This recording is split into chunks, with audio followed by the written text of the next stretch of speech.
É um prazer imenso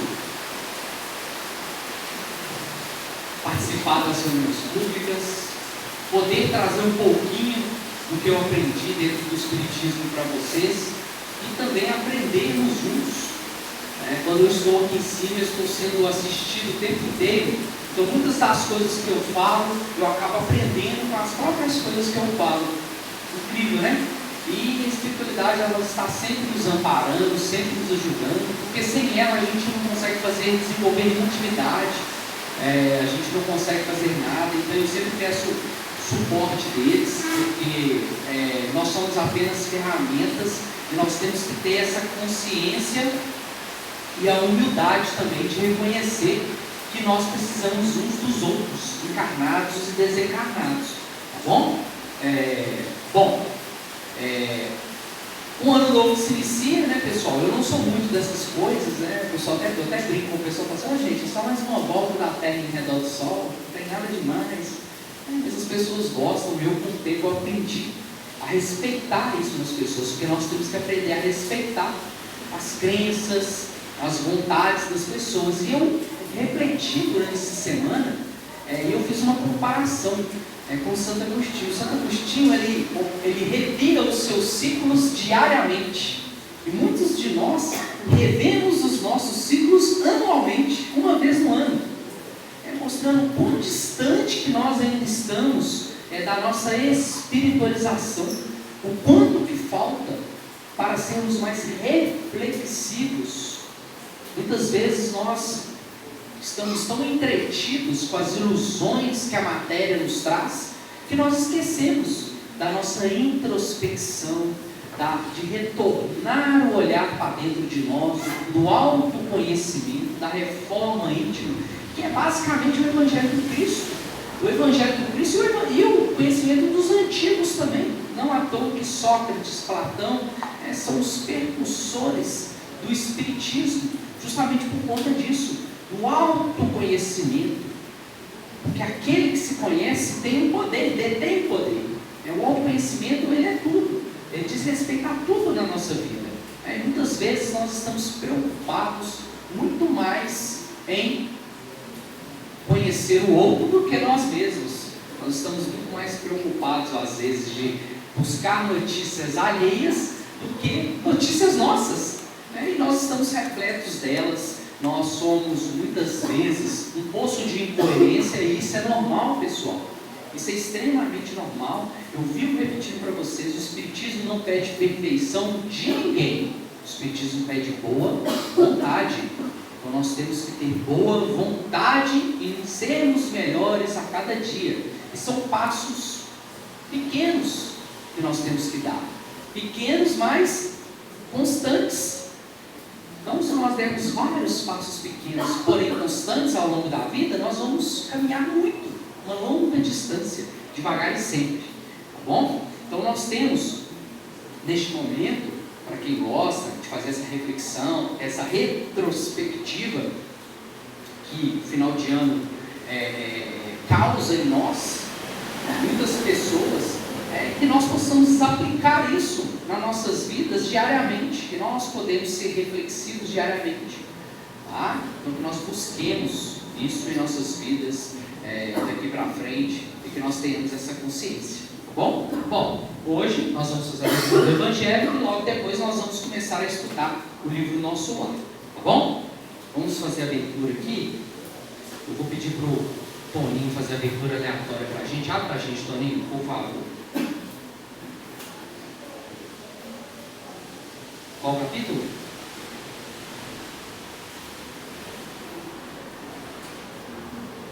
Bem-aventurados os aflitos, né? Capítulo 5.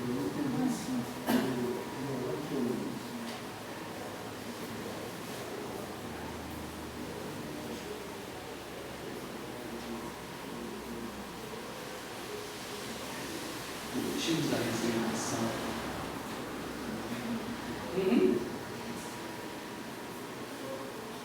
É o capítulo 5 mesmo?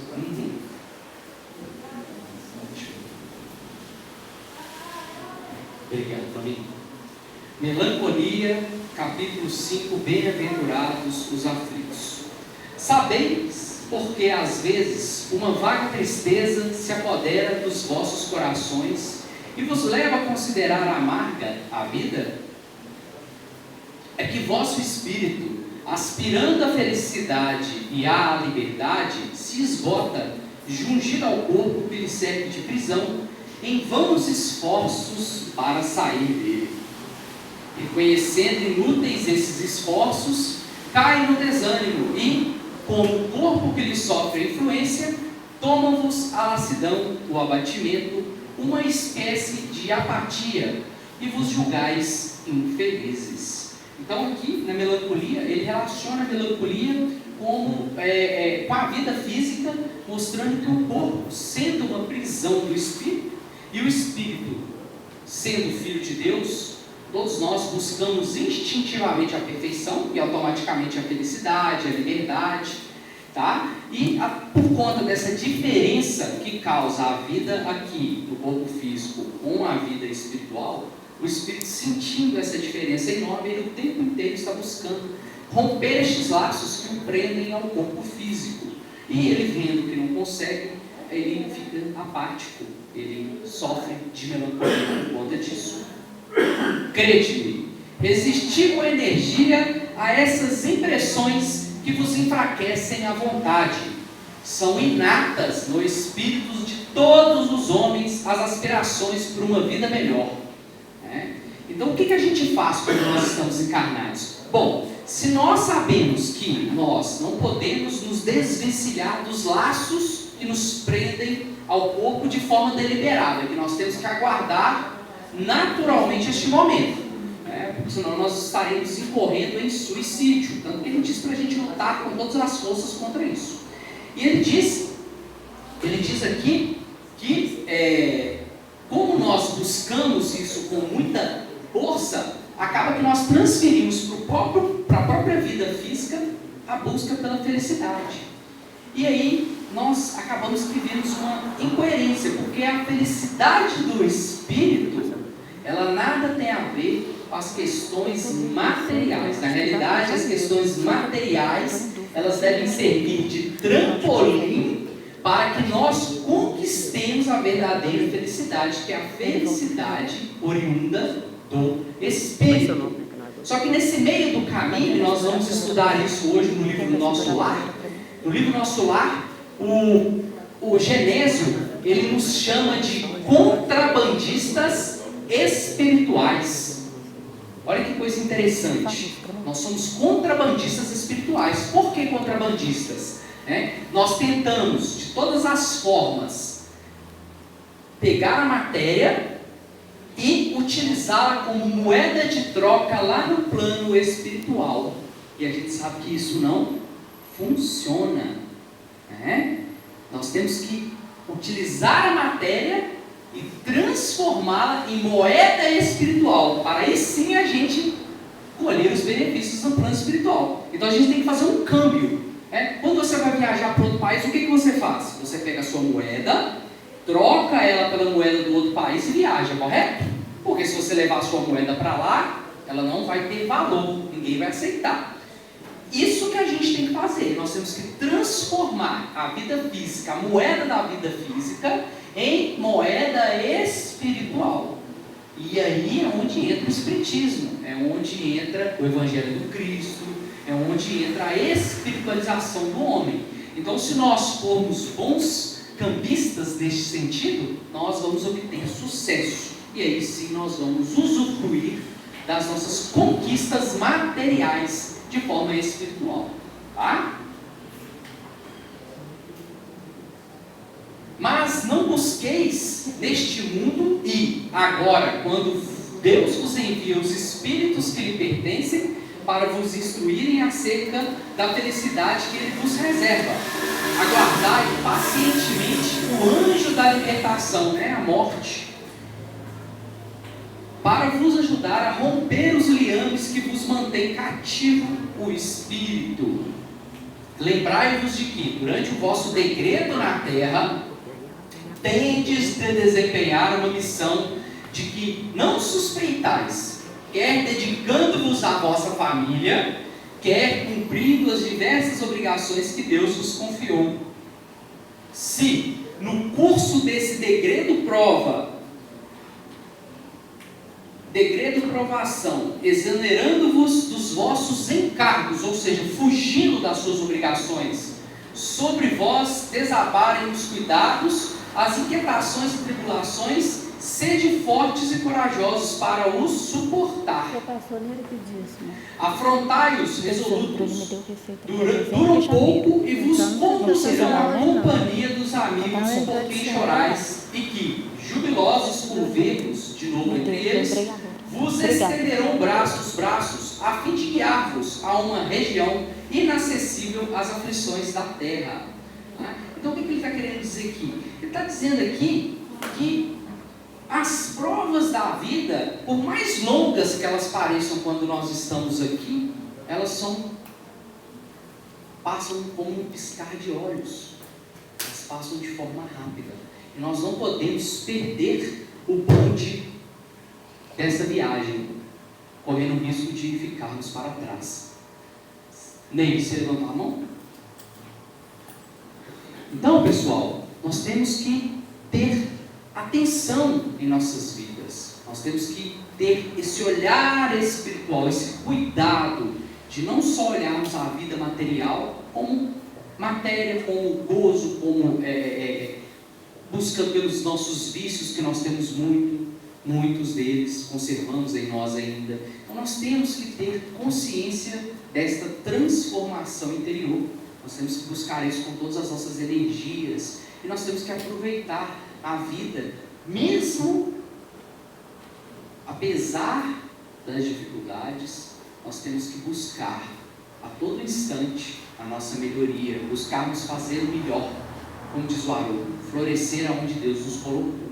Tá? A vida não é fácil, a vida ela é difícil. Só de estar em um corpo, só de um espírito estar em um corpo, a vida já é difícil.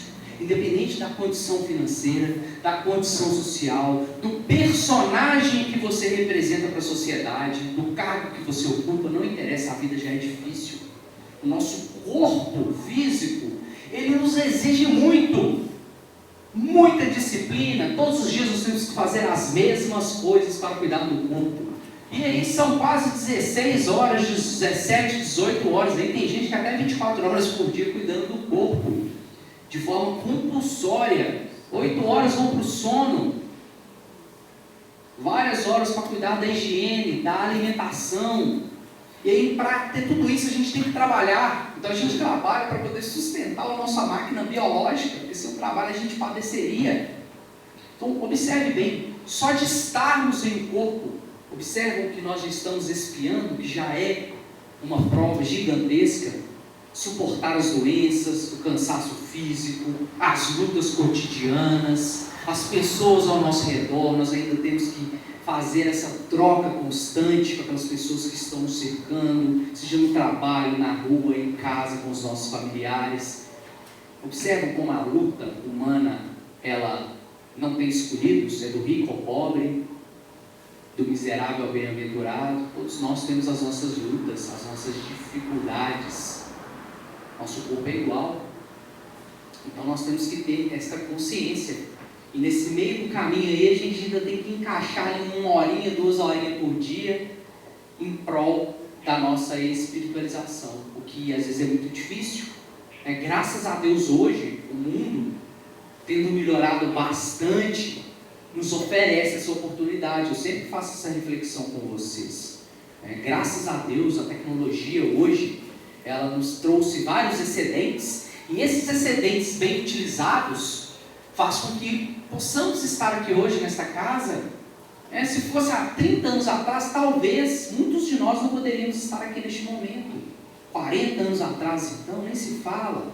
Dificuldade de transporte, dificuldade das atividades domésticas que tomavam muito tempo da gente, hoje tomam muito menos, principalmente das mulheres. Hoje, com essa mudança que tardou a vir, mas veio, que o homem tem que ajudar em casa, tem que ter uma cumplicidade doméstica para que o lar ande. A mulher hoje trabalha também fora, graças a Deus. Então, tudo hoje se modificou e nós temos que utilizar estes excedentes para o nosso progresso espiritual. A gente também não pode pegar esses excedentes e utilizar para gozos, para vícios, que muitas vezes a gente faz isso. Tem um tempo livre sobrando, eu vou buscar ali arrefecer as minhas paixões, realizar os meus desejos, que muitas vezes tem mais relação com a materialidade da vida do que com a espiritualidade. E aí este ar que a gente respira aqui na Terra, é ele que vai definir a nossa sorte futura. É ele que vai definir o ar que vamos respirar quando desencarnarmos. E nós vamos estudar isso hoje no livro Nosso Lar. Por isso que eu já estou introduzindo esse assunto com vocês, fazendo essa ponte. Eu gosto de fazer essa ponte para a gente poder assimilar os conteúdos, assimilar os ensinamentos, para a gente poder compreender de várias facetas, de vários ângulos. Bom, então pessoal, vamos buscar todos os dias de nossa vida essa melhoria e esse olhar espiritual sobre a vida material. Tá? E o Espiritismo ele nos fornece todas as ferramentas para isso. Agora é necessário estudar. Então tem que encaixar nessa agendinha de 24 horas aí um tempinho para o estudo também. Dedicar um pouquinho para a leitura, dedicar um pouquinho para a parte racional, a parte teórica do Espiritismo, que é muito importante. Então, os 5 livros do Espiritismo, esses aí são discutíveis. Tem que ler pelo menos 10 vezes antes de morrer, tá, gente? Antes de desencarnar, tem que ler 10 vezes cada um. Se não ler 10 vezes, vai levar bomba. Tá bom? Então, nós temos que fazer esse esforço, pessoal. Estou brincando assim com vocês, mas um pouquinho por dia que vocês dedicarem ali, eu falo com vocês que o Evangelho, esse livro dessa grossura aqui, ó, você lendo ali um item por dia, um item, igual eu li aqui, ó, no culto do Evangelho no Lar, em 2 anos, vocês fazendo uma vez por semana, vocês conseguem ler o livro completo. 2 anos, pessoal. 2 anos passam assim, ó. Pensar que outro dia a pandemia tinha começado, né? E já passou, já vem coisa nova, já parece que 2021 misturou com 2022, parece que é um ano só, uma confusão, tempo passando rápido. Então 2 anos passam num minuto, tá? Então assim, desde quando eu comecei a fazer culto no lar, quando eu casei, eu mudei, quando eu morava com a minha mãe, eu participava muito pouco com ela. Eu trabalhava, tinha faculdade, então não tinha tanto tempo para participar com ela. Quando eu mudei em 2014, desde lá eu faço culto no lar, toda semana, religiosamente. Exceto algumas semanas que ficam impossibilitadas por conta de viagem, alguma coisa que foge ali da rotina. Então eu já li aí basicamente esse livro quase 4 vezes no culto do Evangelho no Lar. Então, vamos fazer esse esforço, pessoal. É um esforçozinho pequenininho, meia hora por semana, você pega ali um dia da semana, vai ajudar vocês, vai proteger a casa de vocês, vai trazer conhecimento para vocês, reflexão, ajuda na convivência doméstica, porque sempre cai um peninho ali, quando você está fazendo com os familiares, que opa, esse negócio serve para a gente. Aliás, o livro inteiro serve para a gente, né? Mas sempre cai alguma coisinha ali que aconteceu na semana, e isso é muito bom. Tá? Tiverem dificuldade de implantar o culto no lar, não sabe como que faz, a casa tem um núcleo de implantação de culto no lar. Só procurar o DOI, que os meninos vão orientar vocês. Tá bom? Vamos lá começar o estudo do livro Nosso Lar? Capítulo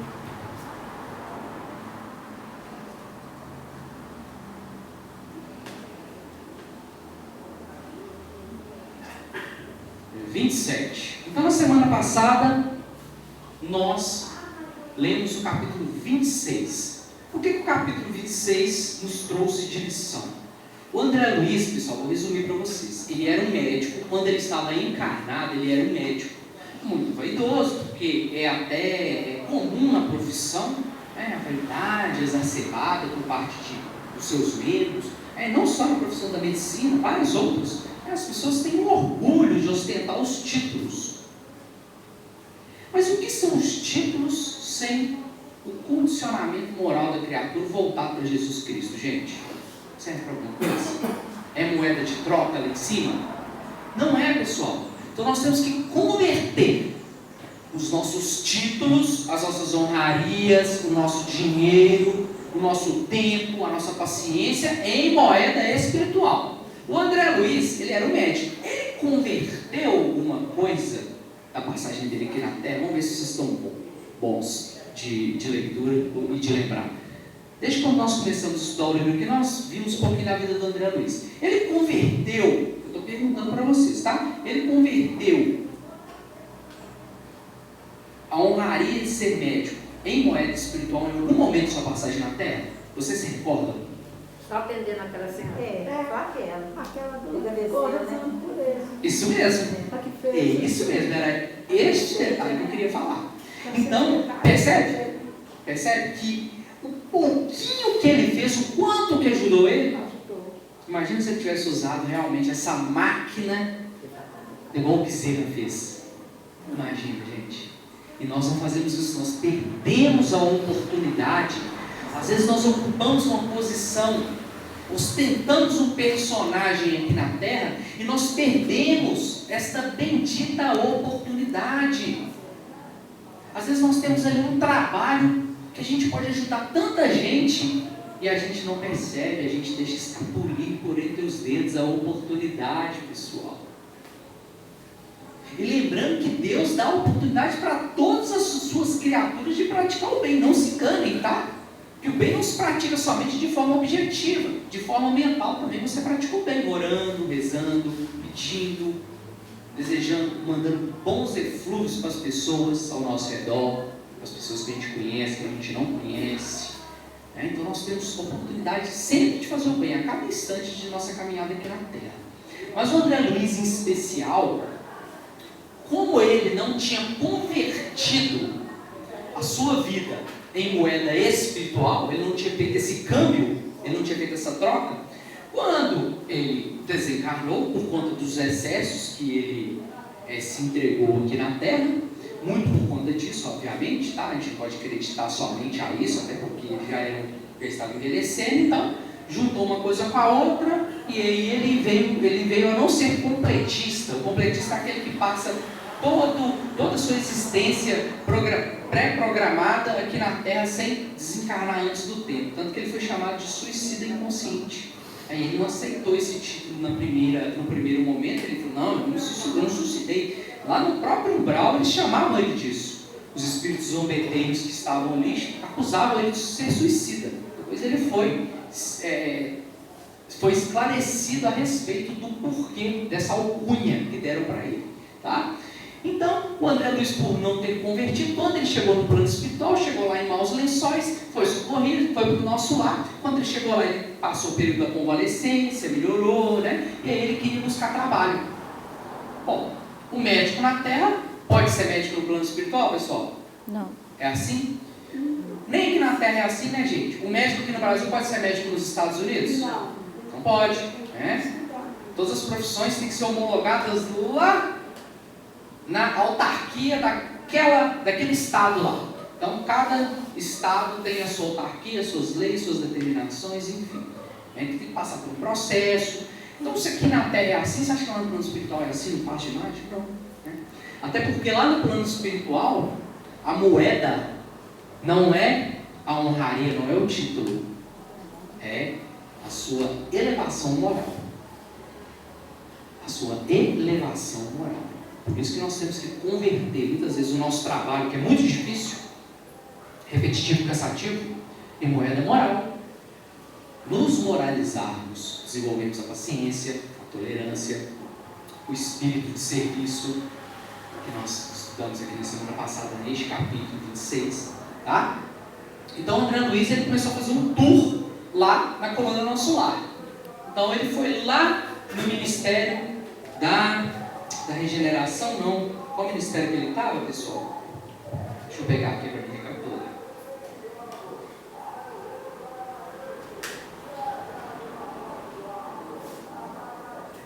Ministério do Auxílio, tá?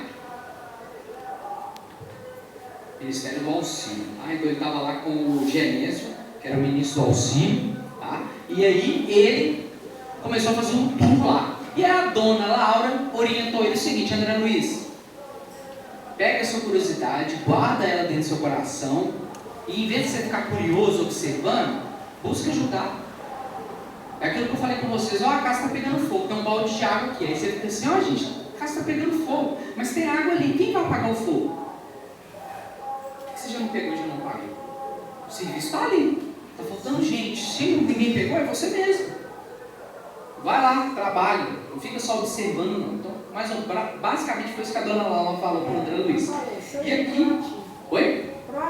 Proativo, exatamente. Diligente, proativo. Ou seja, buscar o trabalho com zelo, com cuidado, com vontade. Chama-se espírito de serviço. Porque muitos de nós queremos o serviço, mas ninguém quer servir. Ninguém quer servir. Serviço todo mundo quer, porque a gente precisa ganhar dinheiro, né, gente? Todo mundo quer o trabalho. Mas e servir? Você quer? Porque a vida é uma eterna servidão. Eu não sei se vocês já repararam. Você está sempre servindo alguém no local onde você trabalha. Eu trabalho no banco. Atendimento está público. Eu estou servindo quem? Os clientes. Correto? E também os meus colegas de trabalho, de certa forma. Então, o tempo inteiro nós estamos servindo o nosso trabalho, muito mais do que amealhar recurso financeiro. Ele serve para desenvolver as nossas aptidões espirituais. E nós não temos esta consciência. Chega lá e não essa chave que não dá para nada.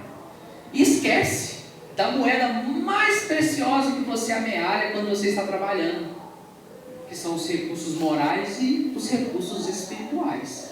Estes que você tem que juntar para você, quando estiver lá no plano espiritual, você poder trocar. Você não chegar lá de bolso vazio. Imagina chegar no plano espiritual, gente, sem um centavo no bolso. Imagina o desespero que deve ser. Não, beleza, se chegar duro é uma coisa, mas e se chegar devendo? Aí é pior ainda, né? Então não vamos chegar no plano espiritual com um cheque especial, não, gente. Vamos chegar lá com um saldo bacana na conta, para a gente ter moeda de troca. Até porque quando vocês estiverem lá e vocês quiserem ajudar algum parente seus aqui, vocês vão precisar dessa moeda. Se vocês não tiverem, vocês esquecem. Tá bom? Então vamos refletir um pouquinho e vamos começar aqui a nossa leitura para a gente entender um pouquinho o que vai ser esse capítulo 27, que é muito interessante. Capítulo 27, o título dele é O Trabalho, Enfim. Esse enfim aqui ele é icônico, porque o André Luiz, por que ele fala? O trabalho, enfim. Enfim, né? Graças a Deus. Esse enfim aqui é nesse sentido, até que enfim, nossa, conseguiu o que eu queria, eu estava doido para trabalhar. Porque o André Luiz ele poderia ter todos os defeitos, mas uma coisa que ele era trabalhador. Isso ele era, muito trabalhador, gostava de trabalhar, gostava de ser médico, tinha paixão pela profissão dele. Tá bom? Nunca poderia imaginar o quadro que se desenhava agora aos meus olhos. Então, lembrando, pessoal, que lá no finalzinho do capítulo 26, só para a gente contextualizar aqui, importante, tem alguns capítulos que a gente tem que fazer isso, porque senão a gente fica meio perdido. Quando André Luiz chegou lá na entrada do Ministério do Auxílio, Tobias virou para ele e falou assim, desçamos, disse Tobias em tom mais grave. As câmaras de retificação estão localizadas nas vizinhanças do umbral. Os necessitados que aí se reúnem não toleram as luzes, nem a atmosfera de cima, nos primeiros tempos de moradia em nosso lar. Então daí a gente começa a imaginar o que tem, né? O que tem no escuro, gente? O que fica debaixo de pedra quando você levanta? Os bichos esquisitos, não é? Escorpião, aranha, barata, cobra. Esses bichos que normalmente gostam de locais escuros, normalmente são animais peçonhentos, vocês já repararam? Que não gostam de escuridão, que não gostam de claridade, gostam de lugar escuro. Então tem muitos animais que se escondem. Então a gente pode fazer uma leve analogia, a gente vai entender que irmãos são esses que não suportam a luz. E por que eles não suportam a luz? Pessoal, vamos ver se vocês sabem. Vocês têm ideia por que eles não suportam a luz do sol? É uma questão que acontece até com a gente aqui também. Quem dorme de quarto com blackout aqui? Alguém dorme, pessoal? Eu não durmo. Se você ficar no quarto escuro durante o dia inteiro, se alguém chegar lá, abrir a janela do quarto de uma vez, tiver aquele sol rachando, o que você vai fazer na hora? Uma pausa. Vai fazer assim, né? Agora imagina você passar uma década, 20 anos, 30, 40, 50, 100 anos numa escuridão total. Entenderam por que esses irmãos não suportam a luz? Bom, vamos lá. Nunca poderia imaginar o quadro que se desenhava agora aos meus olhos. Então André Luiz ficou assim. Não era bem um hospital de sangue, nem o instituto de tratamento normal da saúde orgânica. É como se ele achou que estava naqueles apartamentos, né, depois que o doente passou pelo pronto-socorro, né? É igual você ir no João 23 ali, pronto-socorro, isso aí no hospital, né, na parte dos quartos e tal, que são os doentes que já estão ali em tratamento já, não é aquele doente que chegou ali todo estrupiado, né? São duas visões diferentes. Era uma série de câmaras vastas, ligadas entre si e repletas de verdadeiros despojos humanos. Olha bem a narrativa dele, despojos humanos, como se fossem cadáveres, pessoas em formas cadavéricas. Nós vamos ver a narrativa dele aqui. Singular vozerio pairava no ar, gemidos, soluços, frases dolorosas pronunciadas a esmo, rostos escaveirados, mãos esqueléticas, faces monstruosas, deixavam transparecer terrível miséria espiritual. Lembra lá da moeda de troca que eu falei com vocês? Miserável é quem não tem essa moeda espiritual, não amealhou durante a vida, então são miseráveis. Assim como o miserável aqui na terra, ele não tem dinheiro, moeda em circulação no país que ele mora. Lá também tem a moeda em circulação. A diferença que entre elas, uma se conquista aqui muitas vezes com o suor do rosto, que é mais fácil, todo mundo pode despender. Agora a moeda espiritual, essa não. Essa só se conquista com o trabalho moral e intelectual da criatura aqui na terra. Tão angustiosas foram minhas primeiras impressões que procurei os recursos da prece para não fraquejar. Então André Luiz estava totalmente convertido, de um homem que não rezava. Agora, toda vez que ele se encontrava em dúvida, ele orava, ele exercitava ali a prece. Tobias, imperturbável, chamou velha servidora que acudiu atenciosamente. Vejo poucos auxiliares, disse admirado. Que aconteceu? O ministro Flacos esclareceu a velhinha em tom respeitoso. Determinou que a maioria acompanhasse os samaritanos. Então, chegou lá, não tinha ninguém, né? Viu que tinha pouquíssimos auxiliares. E aí perguntou para o Flacos, que era um outro ministro lá, o que tinha acontecido. E aí ele tinha determinado que a maioria acompanhasse os samaritanos. Quem que é um samaritano aqui na terra, pessoal? Vocês se lembram lá na parábola do bom samaritano? Aquele que passou o publicano, passou o sol do céu, ninguém ajudou o homem que tinha sido roubado, assaltado, e estava todo estrupiado lá. Mas o samaritano, que era um pária da sociedade, foi o único que parou e ajudou. Então, o bom samaritano é aquele que socorre. Então, esses servidores eram chamados de samaritanos, porque eles eram a organização de espíritos benfeitores em nosso lar. E eles trabalhavam lá direto com os irmãos lá no umbral, no resgate, no socorro desses irmãos. Então eles desceram lá para as regiões do umbral, por isso tinham poucos servidores. Ou seja, tem pouco servidor, tem muito serviço sobrando, né, gente? Há que multiplicar energias, tornou ele sereno. Não temos tempo a perder. Irmão Tobias, por caridade, gritou um ancião, gesticulando, agarrado ao leito, à maneira de louco. Estou a sufocar. Isto é 1000 vezes pior que a morte na terra. Socorro, socorro. Quero sair daqui. Quero ar, muito ar.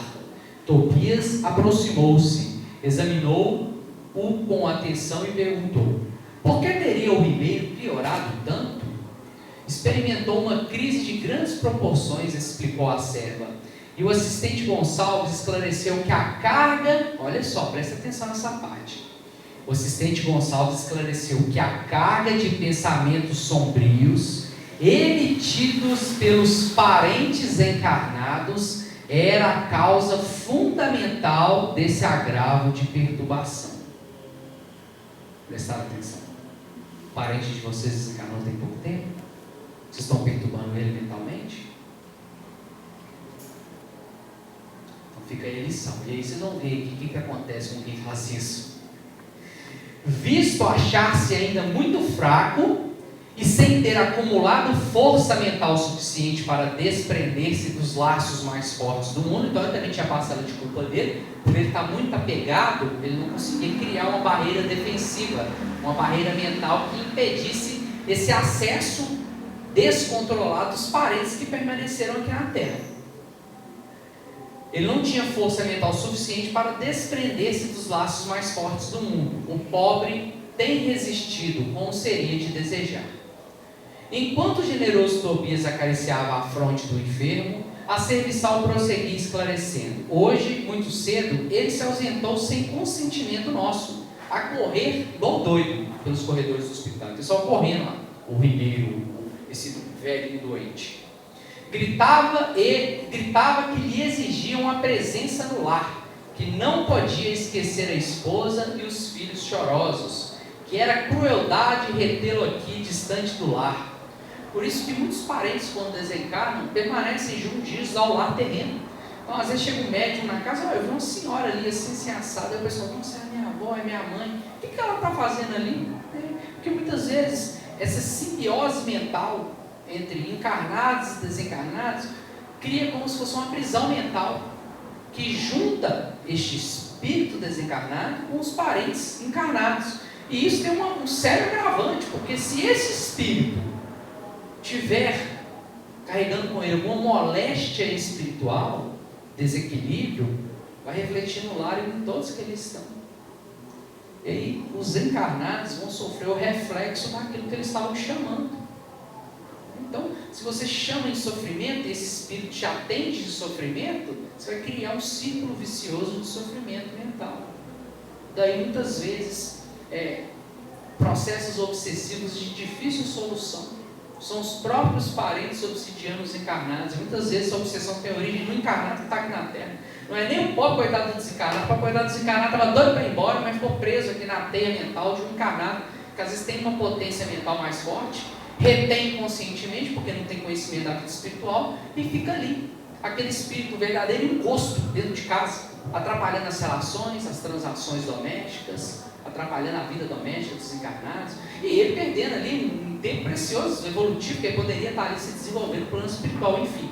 É o oposto do que seria o certo, do que seria o desejado, vamos por assim colocar. Então ele saiu correndo igual doido dentro do hospital, né, e gritavam que o pessoal lá na casa dele estava chamando ele, e que era crueldade prender ele ali. Então ele estava achando que ele estava como um prisioneiro. E aí Lourenço e o Hermes esforçaram-se por fazê-lo voltar ao leito. Então, alguns enfermeiros foram atrás dele para botar ele no leito lá. Mas foi impossível. Deliberei então aplicar alguns passes de prostração, subtrair-lhe as forças e a motilidade em benefício dele mesmo. Então, colocar ele para dormir, magneticamente. Fez muito bem, acentuou Tobias pensativo. Vou pedir providências contra a atitude da família. Presta atenção, gente. É preciso que ela receba maior bagagem de preocupação para que nos deixe o ribeiro em paz. É fácil fazer isso, pessoal. É facinho. É facinho. Você arruma uma demissão ali para o pai da família. Arruma uma doença. É muito simples, gente. É muito simples. Vocês estão percebendo como é que funciona? Tira foto. Vocês estão entendendo? Vocês estão achando que é festa, que é brincadeira, e que é tranquilo? É bem fácil, gente. Arruma uma preocupação maior, que aí você esquece o pobre coitado do homem. Está achando que é brinquedo essa relação entre encarnados e desencarnados, que não tem nenhuma consequência prática na sua vida aqui na Terra? Acha que não tem? Tem muita, pessoa. Tem muita. E lembrando que espírito protetor é igual mãe com criança. Quando tem que descer a borracha, eles descem. E não tem dó não. Porque a vida na Terra é para isso mesmo. É para testar você na dificuldade, na luta. E se você não for dócil, o que acontece com o cavalo quando ele é muito bravo? Ele toma uma chicotada, não toma? É a mesma coisa com a gente. Se você não for dócil, se você não for resignado, as medidas enérgicas também, elas vêm na mesma proporção, lá do plano espiritual. Tá? Então vamos ter essa consciência em nossas relações com os espíritos que nos cercam. Tá bom? Fixei o doente, procurando identificar-lhe a expressão íntima, verificando a legítima expressão de um dementado. Eles chamaram Tobias como uma criança que conhece o benfeitor, mas acusava profundo alheamento de quanto se dizia a seu respeito. Então, pessoal, vamos fazer uma reflexão aqui. Esse senhorzinho aí, vamos botar aí que ele tem uns 80 anos, né? Uma pessoa mais velha, 70 anos. O que uma vida de 70 anos aqui na Terra quer dizer para a gente? Ó, vamos escutar a voz da sabedoria. Sabedoria tem a ver com a idade, pessoal?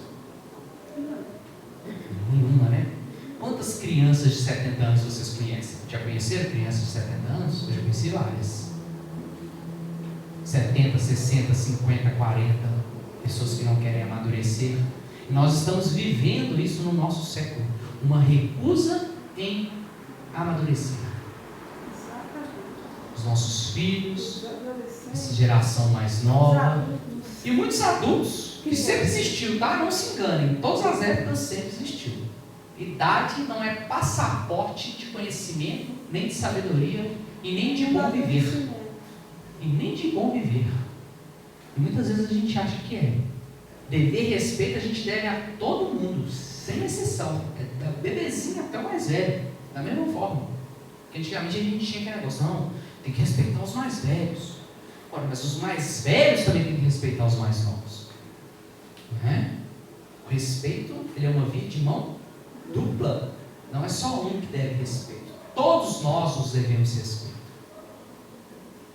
Seja um pai de família, seja um não pai de família, seja criança, seja idoso, seja um jovem. Tá? Então, pessoal, a gente observa aqui que apesar deste espírito ter tido uma vida longa aqui na Terra, ele é tratado como uma criança. Pior, se fosse como uma criança, estava bom, como um verdadeiro louco, dementado. Por isso que muitas vezes a gente vê aqui na Terra, o Emmanuel tem tem um livro que ele fala sobre isso, que muitas vezes nós somos crianças duas vezes na nossa existência. Uma quando nós nascemos ali na fase da infância, e quando nós envelhecemos, nós voltamos, tornamos a ser crianças de novo. Aquele momento que a gente da velhice, que a gente perde ali, muitas pessoas perdem, não são todos, mas infelizmente parece que a grande maioria perde ali o filtro social. Parece que todas as mazelas ali que a pessoa carregava, que ela escondia quando ela era mais nova, ela começa a deixar fluir através dela. E aí a gente vê esses tristes espetáculos de pessoas vividas, mas completamente imaturas. Tá bom? Então, pessoal, vamos ter consciência de aproveitar o nosso tempo de forma digna, de forma que possamos edificar em nossa vida desde já, e para que quando chegarmos lá no plano espiritual, após a nossa desencarnação, nós possamos estar com o bolso cheio de moeda espiritual. Que nós não cheguemos lá como miseráveis espirituais, como narrado aqui pelo André Luiz. Notando minha admiração, o novo orientador explicou: o pobrezinho permanece na fase de pesadelo, em que a alma pouco mais vê e ouve que as aflições próprias. O homem, meu caro, encontra na vida real, que é a vida espiritual, o que amontoou para si mesmo.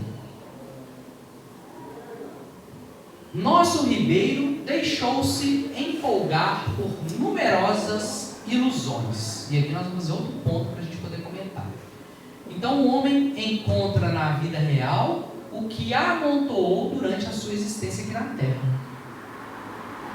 Lembra que eu falei lá no começo com vocês da gente fazer o câmbio? Da gente trocar a nossa moeda material por moeda espiritual? Então o Ribeiro, ele amontoou muita moeda material. Não estou falando que ele é rico não, viu pessoal? Amontoar moeda material não tem nada a ver com riqueza material, com dinheiro propriamente dito.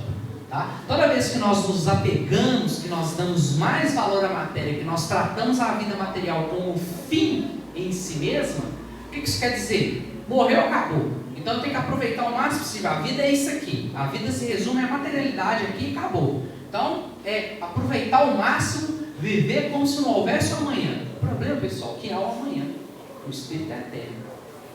E aí você se endivida porque você pode morrer amanhã e vai acabar tudo. Chega do lado de lá, o bicho pega pro seu lado, porque você se transformou em um miserável espiritual. Chegou lá devendo, chegou lá no cheque especial.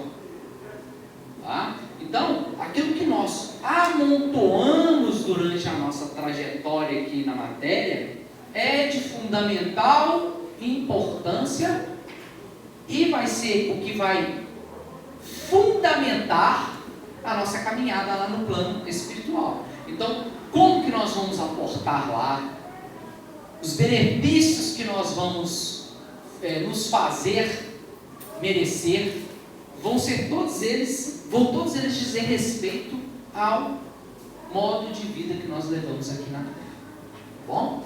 Estou vivendo certo? Não estou vivendo certo? O que eu posso fazer para melhorar? Pessoal, vamos estudar o Evangelho de Jesus.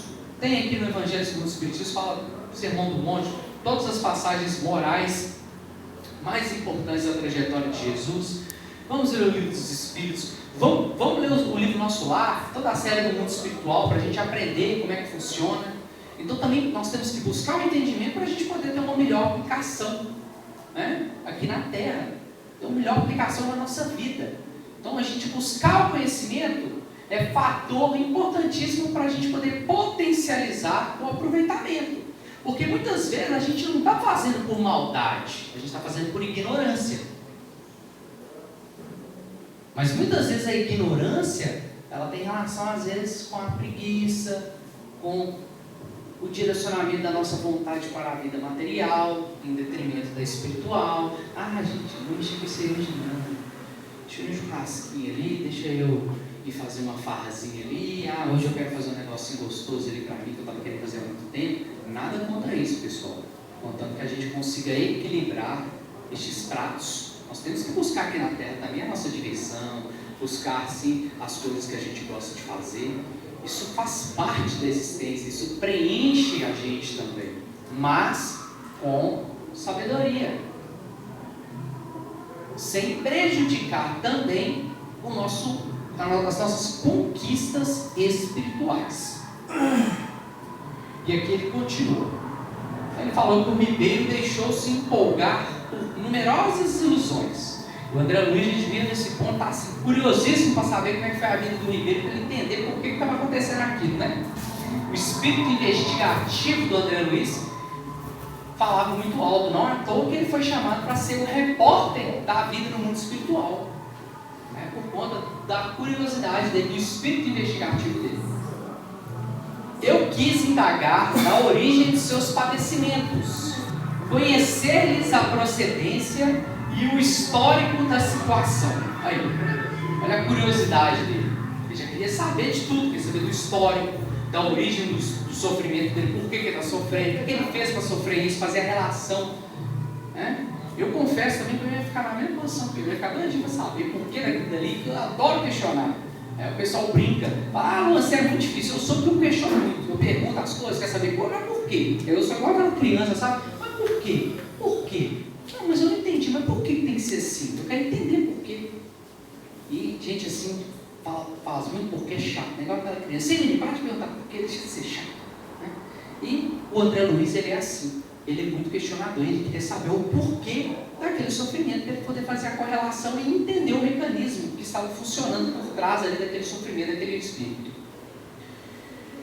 Entretanto, recordei as criteriosas ponderações da mãe de Lícias relativas à curiosidade. Cara, lembra que a mãe de Lícias chamou a atenção dele? Ele não ser curioso demais e buscar trabalhar em vez de ser curioso? Que curiosidade sem edificação só traz ruína e prejuízo para a pessoa?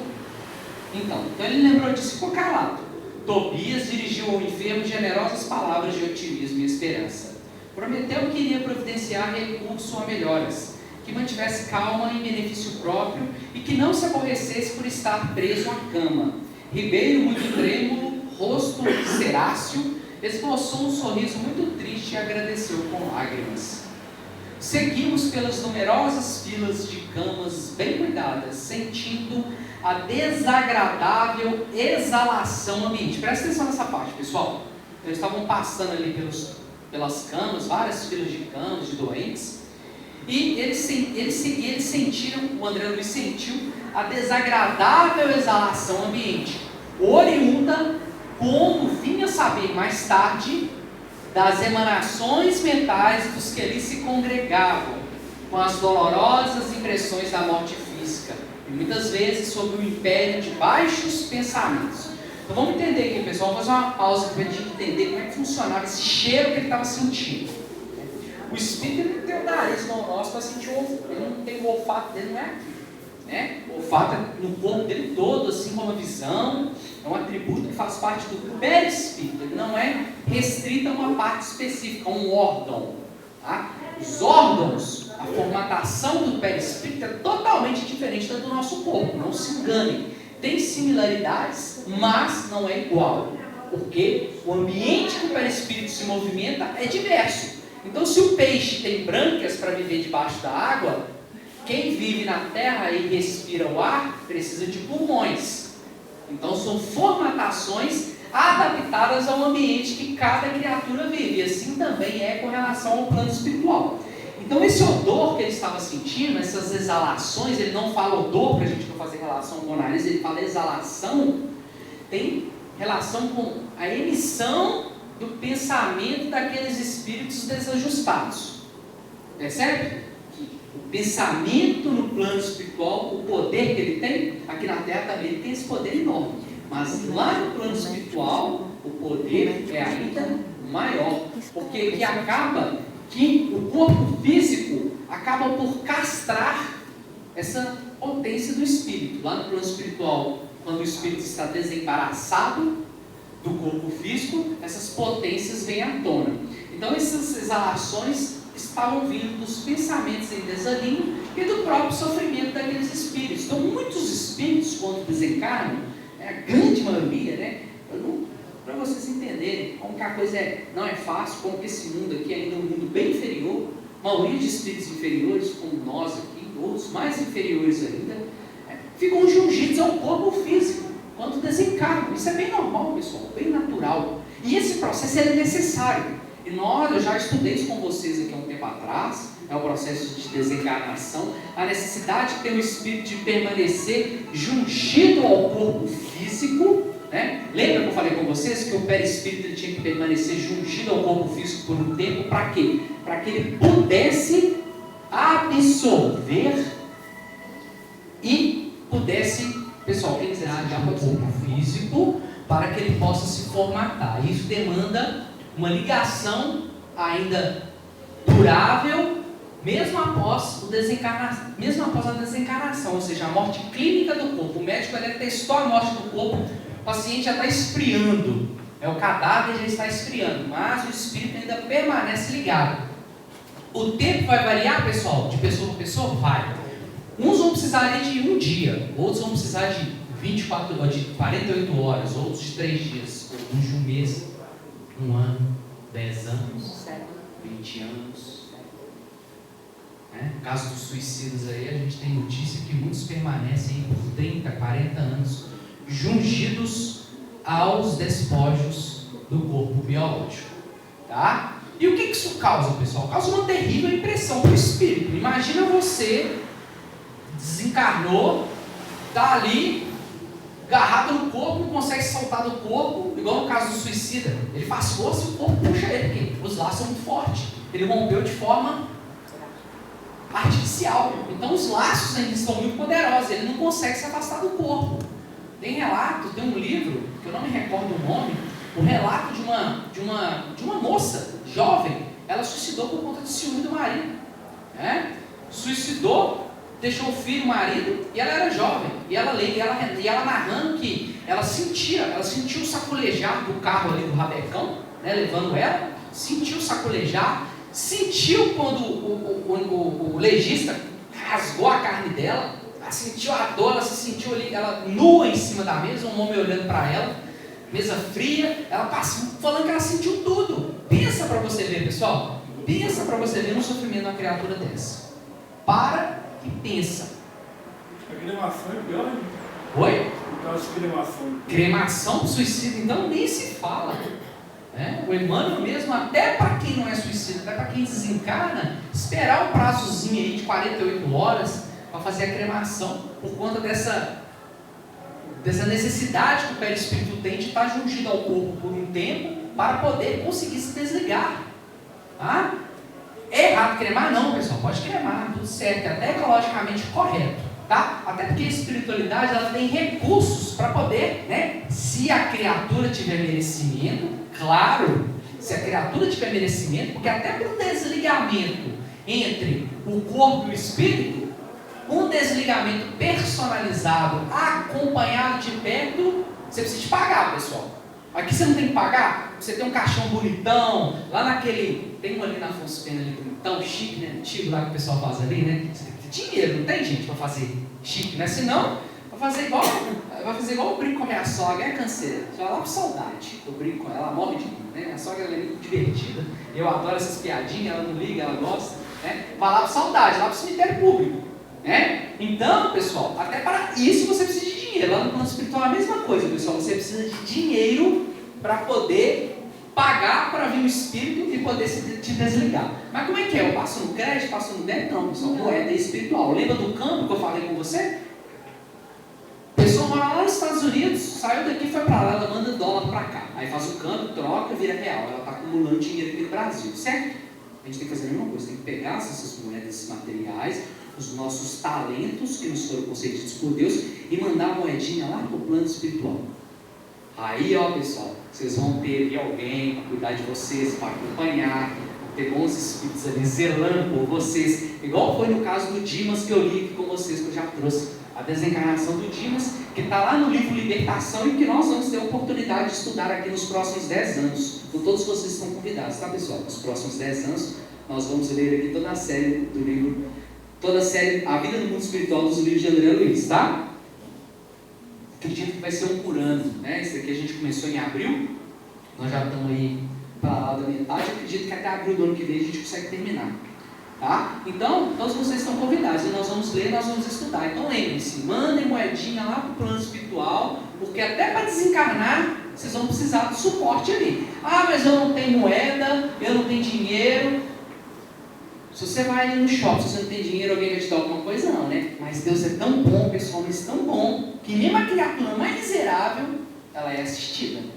Agora, tem que ficar bem claro.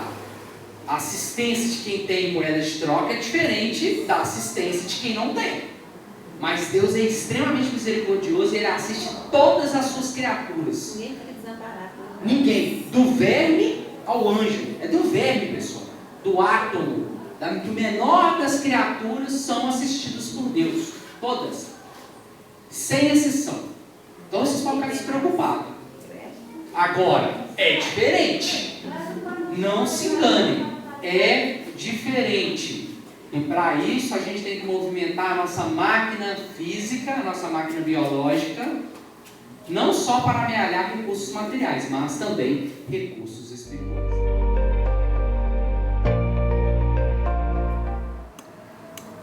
Então, o André Luiz seguiu ali pelas filas e sentiu essa desagradável, essa exalação que nós comentamos aqui. E aí, o Tobias começa esclarecendo ele. Reservam-se estas câmaras, explicou o companheiro bondosamente, apenas a entidades de natureza masculina. Então até lá tem que segregar por sexo. Olha que interessante. Tobias, Tobias, estou morrendo à fome e sede, bradava o estagiário. Então, pessoal, só uma observaçãozinha aqui. Entidades de natureza masculina. Vocês entenderam, né? Não são, quer dizer que sejam homens propriamente dito. Natureza masculina é diferente de sexo biológico, homem e mulher. Tá? Percebem a diferença? Conseguem entender isso? Conseguem entender que pode ter uma mulher lá, um perispírito formatado em uma forma de mulher? e tem natureza masculina? Conseguem compreender isso, gente? Então não confundam quando eles tratam o espírito como feminino e masculino com sexo biológico. Porque espírito não tem sexo. Então isso é importante quando a gente está lendo esses livros, a gente ter essa visão. Porque muitas vezes a gente corre o olho. Espírito de natureza masculina, era homem. Espírito de homem, desencarnado. Não necessariamente.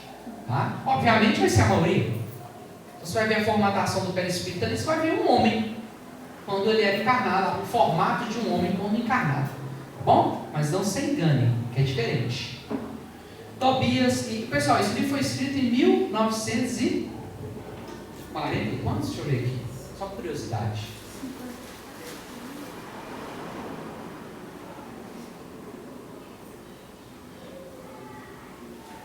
Em 1944. Até 1960, a homossexualidade, a homoafetividade, era tratada como homossexualismo, que era uma doença. Isso era considerado pela ONU. Vocês percebem como esse livro aqui está bem à frente do tempo dele? E quando ele fala aqui entidades de natureza masculina, ele não está falando de homens.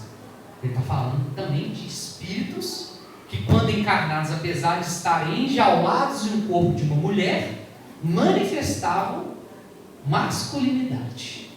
Tá bom? Isso é importante vocês terem isso com vocês. Isso é extremamente importante. Até porque o Espiritismo não faz nenhuma diferenciação nesse sentido. Eu espero que todos vocês estejam conscientes disso. Tá? Então essas questões de sexualidade, obviamente nós temos os exageros do nosso tempo, nós temos vários deles, e nós temos que tomar cuidado com uma coisa e outra. Tá? Os exageros, eles nunca vão ser bem-vindos, em nenhuma esfera, viu pessoal? Aqui nós estamos tratando de uma questão séria, e não de uma questão como é tratada aqui na Terra, a forma como o homem trata essas questões aqui. Tá? Não é dessa forma. Isso fique bem claro também. Tá? Socorro, irmão, gritava outro. Por amor de Deus, não suporto mais, exclamava outro. Será, né? Mas e as pessoas que ele fez suportar? O que ele fez com as pessoas aqui na Terra, hein? Agora ele não suporta mais? Então vamos pensar na sementinha que a gente lança no coração do outro, porque se nós somos insuportáveis aqui na Terra, do lado de lá nós vamos ter que suportar. Tá? Coração alanceado ante o sofrimento de tantas criaturas, não contive a interrogação penosa. Meu amigo, como é triste a reunião de tantos sofredores e torturados. Por que este quadro angustioso? Então André Luiz estava ali, angustiado com aquela cena. Tobias respondeu sem se perturbar. Pessoal, e é interessante, né? Eu não fiz teatro, não, pessoal. Quem sou eu? Eu estou distante, sou um péssimo ator. Mas a gente tem que ler. Quando a gente está lendo conosco, a gente tem que ler com essa interpretação do sentimento do personagem. E quanto mais nós entrarmos na história, representarmos e vivermos os personagens que eles estão, imaginarmos, mais a gente vai aprender. Tá bom? Mais a gente vai exercitar a nossa imaginação. Então, quando eu estou lendo aqui, eu sempre coloco tento transmitir um pouquinho, né, da forma como ele deve ter perguntado, para ficar o mais real possível, para a gente poder entrar de fato na história. E Tobias respondeu sem se perturbar. Então André Luiz queria saber o porquê daquele sofrimento. Não devemos observar aqui somente dor e desolação. Lembre, meu irmão, que estes doentes estão atendidos, que já se retiraram do umbral, onde tantas armadilhas aguardam os imprevidentes, descuidadosos de si mesmos. Nestes pavilhões, pelo menos, já se preparam para o serviço regenerador. Quanto às lágrimas que vertem, recordemos que devem a si mesmos estes padecimentos. A vida do homem está centralizada onde centralize ele o próprio coração. Quem disse isso, pessoal? Jesus, não foi? Como é que ele falou? Ele disse assim: o seu tesouro se encontra onde ali está o seu tesouro, onde você está o seu coração. Então, onde você colocar a sua mente, ali que vai estar o seu tesouro. Então, se você colocar o seu coração nas coisas materiais da vida, quando você desencarnar, onde é que vai estar o seu coração? Nas coisas materiais da vida. Aí você vai estar desencarnado, aí tem um problema, né? Não tem um corpo e quer estar vivendo aqui na Terra. Quer estar experimentando as ilusões da matéria. E aí, como é que vai fazer isso aí? São processos dolorosos, sofrimento. Por isso que eles estão sofrendo. Tá? E depois de uma pausa, em que parecia surdo a tantos clamores, acentuou: são contrabandistas na vida eterna. Lembra que eu falei isso com vocês? São contrabandistas na vida eterna. São contrabandistas espirituais. A vida eterna é a vida do espírito, né? Então são contrabandistas espirituais. O que é um contrabandista, pessoal? É alguém que pega uma mercadoria de uma região e traz ela ilegalmente para dentro de outra região. Então quando você vai lá no Paraguai e você compra, além do permitido, e traz para o Brasil para revender aqui, você está cometendo um crime que chama contrabando, sabe? Porque você não está pagando um imposto devido de importação. Tá? Para a gente resumir de forma rápida aqui. Por que isso não pode? Porque senão o cara que está aqui trabalhando direitinho, pagando imposto, ele vai vender a mercadoria mais cara, ele vai quebrar porque você está contrabandeando. Então isso é errado. Tá? Basicamente isso. Então, contrabandista. A gente tem que entrar no termo para a gente entender por que ele usou essa terminologia aqui. Contrabandistas então, são espíritos que achavam que as coisas aqui da terra, os tijolinhos que ele amealhou aqui, vai ser enviado. Não vai não, viu? Você pode enviar tijolinho para lá, mas não é dando dinheiro não. Não é com dinheiro, não é com poder, não é da forma que você está achando, não. É de outra forma. Aí Jesus exemplificou todas as formas possíveis para a gente enviar recursos para a vida eterna. Todas as formas possíveis ele exemplificou. Nós temos inúmeros exemplos no Evangelho do Cristo disso. Então, se vocês querem saber como é que manda dinheiro para lá, vai ler o Evangelho que vocês vão descobrir. Tá? Tem parábola do bom samaritano, o óculo da viúva, parábola dos talentos, parábola do filho pródigo. Tem todas as passagens ali do sermão da montanha. Tá bom? Então vamos estudar. Como assim a talha interessado? Contrabandista, como assim? O que você está dizendo? Não entendi nada. O interlocutor sorriu e respondeu em voz firme. Acreditavam que as mercadorias propriamente terrestres teriam o mesmo valor no plano do espírito. Supunham que o prazer criminoso, o poder do dinheiro, a revolta contra a lei e a imposição dos caprichos atravessariam as fronteiras do túmulo e vigorariam aqui também, oferecendo-lhes ensejo a disparates novos. Foram negociantes imprevidentes. Esqueceram de cambiar as posses materiais em créditos espirituais. O que é cambiar, pessoal? Câmbio, trocar, não é? Trocar. Então, quando você faz um câmbio, você está trocando. Vou lá no banco fazer um câmbio, vou comprar dólar, estou fazendo um câmbio, estou trocando real por dólar. Então, eles esqueceram de trocar as posses materiais por moeda espiritual, ou melhor, créditos espirituais. Eu estou chamando de dinheiro espiritual para a gente poder entender mesmo, para ficar bem assim, igual a nossa realidade. Tá? Mas são créditos espirituais. Não aprenderam as mais simples operações de câmbio no mundo. Sabia trocar real por libra esterlina, real por dólar, mas não sabia trocar dinheiro, posse material por crédito espiritual, que é o câmbio mais básico que todo mundo já vem sabendo que tem que fazer isso. Chega que esquece. Não adianta chegar lá de lá e falar que esqueceu não, viu, pessoal? Porque está no seu inconsciente. O tempo inteiro você está sendo alertado sobre isso. O tempo inteiro. Quando não é o seu espírito, é o espírito que está te alertando. A maioria das vezes é o seu próprio espírito te avisando. Ô infeliz, não faço não. A maioria das vezes. Mas muitas vezes são espíritos amigos nos alertando. E muitas vezes a gente, entra aqui e sai aqui. Quando iam a Londres, trocavam contos de réis por libras esterlinas. Lembrando que naquela época era contos de réis em moeda corrente. Entretanto, nem com a certeza matemática da morte carnal se animaram a adquirir os valores da espiritualidade. Agora, o que fazer? Temos os milionários das sensações físicas transformados em mendigos da alma. Percebendo? Milionários das sensações físicas transformados em mendigos da alma. Não sejam essas pessoas, pessoal. Realíssimo, Tobias não podia ser mais lógico. Meu novo instrutor, após distribuir conforto e esclarecimento a granel, conduziu-me à vasta câmara anexa, em forma de grande enfermaria notificante. Então, pessoal, vamos fazer uma pausa antes da gente entrar nessa outra ala do hospital que nós vamos estudar aqui daqui a pouquinho, tá? Contrabandistas da vida espiritual. Percebe que o sofrimento que essas criaturas passam, e aqui o André Luiz, obviamente, eles não vão trazer detalhes, porque tem coisa ali que se a gente ver, a gente vai ficar perturbado. Se você for no jogo 23, você já vai ficar perturbado. Se não tiver estômago, você vai ficar meio perturbado.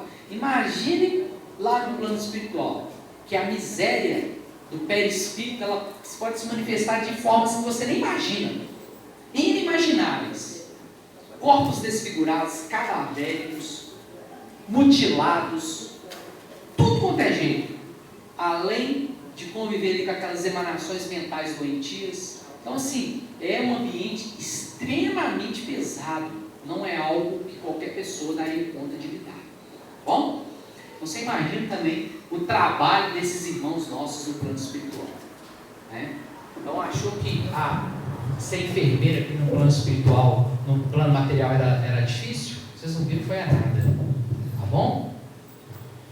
Então aqui eles entraram em outra enfermaria, e o Tobias anunciou: vejamos alguns dos infelizes semimortos. Semimortos. Espera aí, como assim? Já morreu? Como é que é semimorto? Tem alguma coisa errada, né? Semimortos? O espírito não morre. Vamos entender aqui o que ele está querendo dizer. Narcisa, a servidora, acompanhava-nos solícita. Abriu-se a porta e quase cambaleei ante a surpresa angustiosa. 32 homens de semblante patibular permaneciam inertes em leitos muito baixos, evidenciando apenas leves movimentos de respiração. Fazendo gesto significativo com o indicador, Tobias esclareceu: está achando que a situação dos outros lá que estavam acordados lá era ruim? Vocês não viram nada. Esses sofredores padecem um sono mais pesado que outros de nossos irmãos ignorantes. Chamamos-lhes crentes negativos. Em vez de aceitarem o Senhor, eram vassalos intransigentes do egoísmo. O que é aceitar Deus, gente? Aceitar Deus não, aceitar Jesus, pessoal. Aceitar Jesus não é falar assim: eu aceito Jesus, vou batizar, jogar água na minha cabeça. Não aceitar Jesus não tem nada disso. Aceitar Jesus é o que, pessoal? Eu sou o caminho, a verdade e a vida. O que isso quer dizer? Que ninguém vai a mim, que ninguém vai ao Pai senão por mim, né? Não, mas peraí, deixa eu interpretar isso aqui. Não, então peraí, se eu aceitar Jesus, ele vai pegar no meu braço aqui e vai me levar lá. É só isso, só é simples assim, pessoal. Não, gente, não é isso que ele está querendo, não é isso que Jesus disse. Ele disse que vocês têm que replicar o que ele fez aqui na terra. Vocês têm que reproduzir dentro das suas condições o caminho do Cristo, o caminho dele. É isso. Boa vontade, não é perfeição. Para fazer um pouquinho cada vez, porque a gente não vai dar conta nem no próximo bilhão de anos ser igual a Jesus. Vai demorar ainda muito. Um dia nós vamos chegar lá. Ele mesmo disse isso. Um dia vocês vão fazer mais prodígios do que eu. Muito mais. Porque todos vocês são filhos de Deus. E essas potências estão guardadas dentro de cada um de vós. Agora é necessário você desenvolver essas potências. E quem não nascer de novo não poderá ver o reino de Deus. Não é assim que ele diz para Nicodemus? Quem não nascer da água e do Espírito não poderá ver o reino de Deus. O Espírito entra no ventre materno, repleto de água, para renascer uma nova vida, um novo corpo, uma nova vida material, para poder continuar suas experiências. E aí, de experiência em experiência, ele vai melhorando-se e vai evoluindo até chegar no nível de Jesus.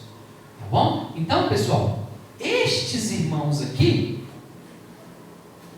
que ele chamou de crentes negativos, em vez de aceitarem o Senhor, tá? Então aceitar Jesus, nós acabamos de falar a respeito, eram vassalos intransigentes do egoísmo. O que é um vassalo O que é um vassalo, pessoal? Vassalo é um servidor, né? Então o senhor feudal era o dono da terra, ele tinha os seus vassalos, eram os seus subalternos imediatos ali. Então, vassalos intransigentes do egoísmo. O vassalo, pessoal, a figura do vassalo era uma figura de lealdade, ele era leal ao seu senhor feudal, muito leal, como se fosse um cachorro mesmo, tá? Então imagina você ser um vassalo do egoísmo, você é extremamente leal ao egoísmo. Percebe a narrativa dele? Intransigente. O que é uma pessoa intransigente? Vou dar um exemplo para você. Uma pessoa que entra sem ser chamada. Isso é uma pessoa intransigente. A pessoa chega lá e entra. Abre a porta da sua geladeira, abre a porta da sua casa sem ser chamado. Isso é uma pessoa intransigente. Tá? Então, eles eram vassalos intransigentes do egoísmo. Em vez de crerem na vida, no movimento e no trabalho, admitiam somente o nada, a imobilidade e a vitória do crime. Converteram a experiência humana em constante preparação para um grande sono e, como não tinham qualquer ideia do bem, a serviço da coletividade. Entendeu o que é fazer o bem? Pessoal, fazer o bem não é fazer só o bem para você não, tá? É fazer o bem para o coletivo. Então, quando vocês estão trabalhando na função que Deus concedeu a vocês, vocês estão fazendo um bem coletivo. Então, façam com amor, que isso vai ser cobrado de vocês, tá? Então, como eles não tinham nenhum serviço a favor da coletividade, não há outro recurso senão dormirem longos anos em pesadelos sinistros. Isso aqui foi Deus que colocou eles assim, pessoal? Deus desceu lá, baixou um decreto, ó, esses 32 homens aqui vão ficar dormindo e tendo pesadelo. Como falou, foi Deus, pessoal? Não. A própria lei do retorno. Né? O que eles semearam, eles estão colhendo. A condição que eles colocaram. Então é isso aqui, pessoal. Quando eu falo com vocês, a vida não é um fim em si mesma. Eles acreditaram que a vida era um fim em si mesma. Ou seja, depois da vida acabou, é um nada. A vida terminou. O que importa é só a vida. A vida não tem um objetivo. Ser fim em si mesma é isso. Ela não tem um objetivo além disso aqui. Ela começou aqui e termina aqui. Tudo que existe está aqui. Não há nada fora daqui. Isso é um fim em si mesma. Quando você entende que a vida não é um fim em si mesma, que ela é ela é um trampolim para algo maior, aí você começa a modificar o seu olhar sobre a vida, tá? Não conseguia externar o meu espanto. Muito cuidadoso, Tobias começou a aplicar passes de fortalecimento sobre meus olhos atônitos. Então Tobias estava ali aplicando um passe no André Luiz, porque ele ficou perturbado. Fim da operação, nos dois primeiros, começaram ambos a expelir negra substância pela boca, espécie de vômito escuro e viscoso, com terríveis emanações cadavéricas. Então, pessoal, o Tobias começou a aplicar ali o passe nos doentes, e aí eles começaram a emitir um vômito escuro e viscoso. São fluidos venenosos que segregam, explicou o Tobias muito calmo. Narcisa fazia o possível por atender prontamente a tarefa de limpeza, mas debalde, ou seja, não estava adiantando nada. Grande número deles deixavam escapar a mesma substância negra e fétida. Foi então que instintivamente me agarrei aos apetrechos de higiene e lancei-me ao trabalho com ardor. Então André Luiz seguiu os conselhos da Ana Laura. Ele não ficou só olhando, ele se lançou no trabalho, porque até então ele estava como aluno em visitação. Então, ele viu que estava precisando de ajuda, ele foi lá e começou a ajudar. A servidora parecia contente com o auxílio humilde do novo irmão, ao passo que Tobias me dispensava olhares satisfeitos e agradecidos. O serviço continuou por todo o dia, custando-me abençoado suor, e nenhum amigo do mundo poderia avaliar a alegria sublime do médico que recomeçava a educação de si mesmo na enfermagem rudimentar. Então, percebe como o André Luiz, o orgulho e a vaidade dele foram esmagados, e Deus faz isso com a gente todo dia, pessoal. A diferença é que é de pouquinho em pouquinho, para a gente ir se adaptando e melhorando a cada dia. Então são pequenos eventos que acontecem na nossa existência, eventos corriqueiros que muitas vezes a gente não dá valor, que estão ali a nos testar, que estão ali a nos moldar, a nos modelar, a nos trabalhar, a reformar a nossa intimidade. Ô Luan, então peraí então. Você fala para a gente fazer o autoconhecimento e fazer a reforma íntima. Mas para que eu vou ficar fazendo esse esforço direcionado se a vida já faz isso comigo naturalmente? Vamos imaginar que você é um velotrol de criança. A criança vai ali pedalando o velotrol, né? Que dali seria a forma natural do velotrol se movimentar.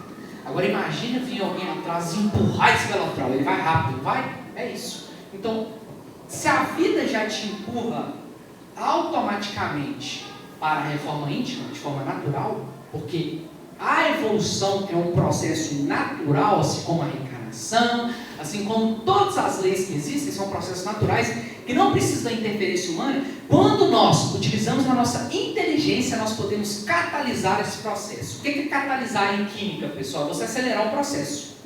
Tá? Então, quando você utiliza um catalisador, por exemplo, vou utilizar um catalisador para secar a tinta, ou seja, para a tinta secar mais rápida. Só dando um exemplo corriqueiro do nosso dia a dia. Catalisador é isso, é que serve para acelerar um processo químico. Então, quando nós, deliberadamente, de forma intencional, nós direcionamos a nossa energia para determinada área, a gente potencializa o nosso esforço, obviamente, e potencializa os resultados. Então a gente alcança de forma mais eficiente o resultado final. Então, coisa que você poderia fazer em 10 encarnações, você faz em uma. Olha quanto trabalho que você vai poupar para você mesmo. Então é isso, pessoal. Então é isso quando eu digo, voltem a olhar para dentro de vocês e façam. Porque a vida vai fazer isso com vocês todo dia. Não se enganem, a vida vai fazer todo dia com vocês, pessoal. Você é muito orgulhoso? Deixa comigo. Colocou você para você atender público. Você vai ficar, ó, piraninho rapidinho. Você é impaciente? Hoje colocou você para você atender público. Aí eu aqui, ó. Então é assim, pessoal. A vida, Deus, Ele nos coloca nas posições que nós encontramos. Não é por acaso. Você não caiu ali por sorte do destino ou por azar do destino. Não. Você caiu ali porque era ali. Chico Xavier brincava e falava assim, na reencarnação ninguém erra de endereço. E quando ele falava na reencarnação, pessoal, ele estava falando em todos os processos da sua vida. Trabalho, família, casamento, matrimônio, filhos. Não erra, pessoal. Tudo está ali arquitetado de forma inteligente, sincrônica. Quando a gente desincroniza essa roda, aí a gente tem prejuízos, obviamente. Porque nós temos a nossa vontade, ela está ali atuando o tempo inteiro no nosso caminho. A gente pode desviar desse caminho, mas aí a gente vai colher os frutos amargos dessa imprevidência. Tá? Então, pessoal, vamos ter um olhar mais profundo na nossa existência física. O ano está terminando, para quem gosta, né, desses... gosta de falar, igual minha cunhada, ela fala, um novo ciclo e tal. Eu não sou muito afeito dessas coisas, mas ela fala, um novo ciclo. E isso é interessante, porque se você não faz reflexão durante o ano inteiro, pelo menos que você faça uma vez no ano. Porque quando você estiver no Natal ali, não seja só o Natal material. Você traga também para dentro da sua casa o Natal espiritual, porque o Natal simboliza o nascimento do Cristo. E o nascimento do Cristo não é o Cristo saindo de dentro da barriga da Maria. Porque quem já passou por parto aqui sabe que parto não tem nada de bonito, né, pessoal? É uma coisa bem difícil, bem dolorosa. Né? E uma bem assim, não tem nenhum glamour nisso. Bom, o nascimento do Cristo simboliza o nascimento do Cristo nas nossas vidas. É Jesus nascendo para nós. Lembra que eu sempre falo com vocês, padecer o Cristo da cruz? Que é muito bom. Não, deixa ele pregadinho aí, quando eu precisar, eu já sei onde é que eu encontro ele. Muito bom, né? Deixa ele pregadinho lá, não vou sair para a rua ali, tem outros companheiros aqui que eu estou abraçado com eles. Jesus deixa quieto lá. Não, pessoal, tem que descer o Cristo da cruz, ele tem que andar com você. O nascimento de Jesus, o simbolismo não é Jesus na manjedoura, não é o preservinho ali que a gente está acostumado desde pequenininho, não é isso não. O nascimento de Jesus, o símbolo do Natal é isso, é Jesus nascendo em nossas vidas. É a espiritualidade, é isso que nós temos que ter em nossos corações. Apesar de toda a festança material, que é maravilhoso, quem não gosta, eu adoro o Natal, adoro o Ano Novo, adoro as comidas dessas épocas, mas nós temos que ter consciência disso. E se você é daqueles que faz uma reflexão por ano, ao contrário do Santo Agostinho fazer todo dia, justíssimo que você faça. Faz ali sua contabilidade. Faz ali o seu dia do balanço, não é assim? Todas as empresas têm lá, dia do balanço, último balanço do ano, né? Normalmente a empresa nem funciona, no banco é assim, último dia útil do ano não funciona, é dia de balanço que a gente chama. Faça o seu balanço. E que nesse balanço você não coloque só coisas materiais. Esse ano que começa, eu quero perder 10 quilos, eu quero comprar um carro, eu quero viajar para não sei aonde, quero arrumar um marido, uma esposa. Não, né, pessoal? Eu quero ser uma pessoa melhor, eu quero ser mais paciente, eu quero fazer mais boas coisas do que eu já estou fazendo, quero me esforçar mais para ser uma pessoa melhor. É isso. Então coloque isso aí como meta de vocês e que essa meta seja diária, assim como Santo Agostinho fazia. Tá? Então, que o Natal, muito mais do que as questões materiais, ele simboliza para vocês renovação espiritual. E é disso que nós estamos falando, e é disso que o Espiritismo trata. E é isso que eu desejo para vocês, que a Casa do Caminho deseja para cada um de vocês. Que Deus possa acompanhar vocês aí nesse novo ano. Que vocês conquistem sim também as suas questões, os seus desejos materiais, mas que jamais eles se sobreponham às questões espirituais da vida. Jamais. Que eles sejam um complemento para você ser uma pessoa melhor. Então, se você quer uma casa melhor, que você seja um pouquinho melhor também. Se você quer um carro melhor, que você seja uma pessoa um pouquinho melhor também. Tá bom? Então, você busque a matéria, mas não se esqueça de ajuntar recursos e moeda espiritual, porque essa vai fazer muita falta. Paga a previdência aqui na terra, mas paga a previdência lá no plano espiritual também. Sejam previdentes neste sentido, porque ser previdente com as questões espirituais é muito triste. E a gente tem inúmeros relatos nos livros, e eu fico até emocionado às vezes, porque a gente lê muita coisa e a gente vê que é um sofrimento assim que é inacreditável.